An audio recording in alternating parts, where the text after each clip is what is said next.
नमस्कार, मैं सुनैना कश्यप और आप देख रहे हैं KH लाइव हिमाचल। आज के इस इवनिंग बुलेटिन में आप सभी का स्वागत है। इस बुलेटिन में हिमाचल प्रदेश की तमाम बड़ी खबरों से आपको रूबरू करवाएंगे, लेकिन उससे पहले नजरें आज की हेडलाइंस पर। हिमाचल प्रदेश में भूस्खलन से 385 सड़कें बाधित। इस मॉनसून में अब तक 135 लोगों की गई जान। शिमला के 3 प्रतिष्ठित स्कूलों को उड़ाने की धमकी, बम निरोधक दस्ते ने की जांच। झारखंड के चीफ जस्टिस बने हिमाचल के तरलोक चौहान, राज्यपाल ने दिलाई शपथ।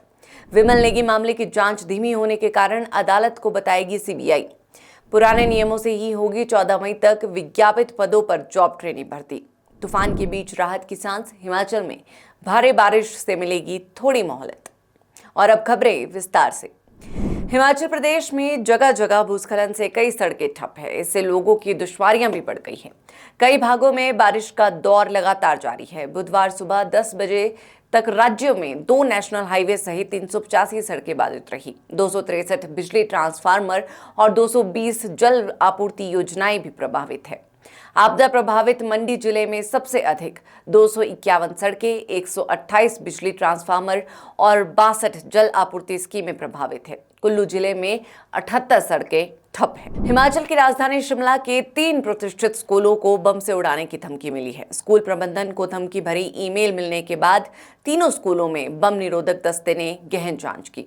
अब तक की जांच में पुलिस और बम निरोधक दस्ते को कुछ हाथ नहीं लगा। बता दें कि स्कूलों से पहले हिमाचल हाईकोर्ट, मुख्य सचिव कार्यालय, 8 जिलों के डीसी ऑफिस को भी बम से उड़ाने की धमकी मिल चुकी है, मगर जांच में कुछ भी नहीं मिला। हाईकोर्ट को 3 बार, मुख्य सचिव कार्यालय को 2 बार ये धमकी मिल चुकी है। अब स्कूलों को धमकी मिलना शुरू हो गई है। हिमाचल प्रदेश में शिमला जिले के रोहडू से संबंध रखने वाले जस्टिस तरलोक चौहान ने आज यानी 23 जुलाई को झारखंड हाईकोर्ट के चीफ जस्टिस के तौर पर शपथ ली। झारखंड के राज्यपाल संतोष कुमार गंगवार ने उन्हें पद एवं गोपनीयता की शपथ दिलाई।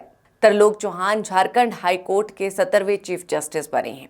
इस अवसर पर झारखंड हाईकोर्ट के न्यायाधीश, वरिष्ठ प्रशासनिक अधिकारी, न्यायाधीश अधिकारी जस्टिस चौहान के माता पिता भी मौजूद रहे। तरलोक चौहान हिमाचल हाईकोर्ट में भी 2 बार कार्यवाहक मुख्य न्यायाधीश की भूमिका निभा चुके हैं।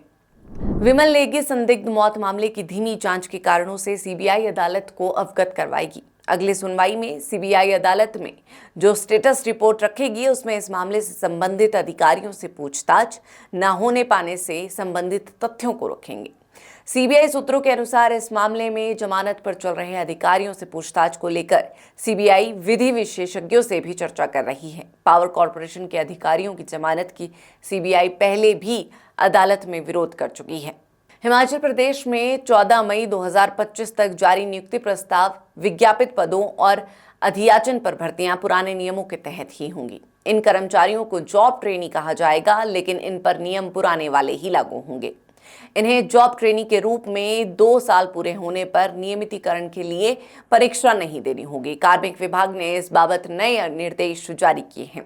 20 फरवरी 2025 तक नियुक्त अनुबंध कर्मचारी भी नई भर्ती नीति से बाहर रहेंगे। इन्हें भी पुराने नियमों के तहत ही नियमित किया जाएगा। लगातार हो रही मूसलाधार बारिश और तबाही के बाद हिमाचल प्रदेश को आखिरकार थोड़ी राहत मिलने की उम्मीद है। मौसम विज्ञान केंद्र शिमला के अनुसार 24 और 25 जुलाई को प्रदेश में भारी बारिश से कुछ राहत मिल सकती है। इस दौरान कुछ इलाकों में हल्की से मध्यम बारिश संभव है, लेकिन इन 2 दिनों के लिए कोई भारी बारिश की चेतावनी जारी नहीं की गई है, जो कि बारिश से जूझ रहे लोगों के लिए बड़ी राहत की खबर है।